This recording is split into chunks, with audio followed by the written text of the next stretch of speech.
Welcome to Man Does Tech, where I solve the problems you didn't even know you had. You start by cutting power at the main breaker and verifying the pump is fully de-energized. Safety first. Once done, close the well isolation valve and open a nearby faucet to relieve line pressure so you can work without a spray. Next, undo the union or pipe joint above the old check valve. Use 2 wrenches to prevent twisting the piping. Make sure the replacement valve matches thread type and size, because incorrect fit causes leaks and pump cycling. Once the coupling is loosened, hold the downstream pipe to support the assembly and remove the old check valve. This prevents pipe movement and misalignment. If the valve is corroded, chip away deposits and clear debris. You want a clean seat for the new seal. Inspect the valve orientation marking. Install the new valve with the arrow pointing toward the house.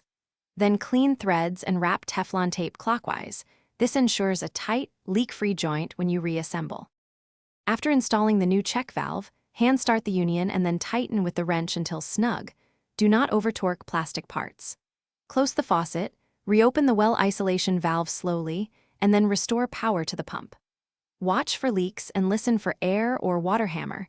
If you see backflow or hear banging, shut power off again and recheck valve orientation and seating.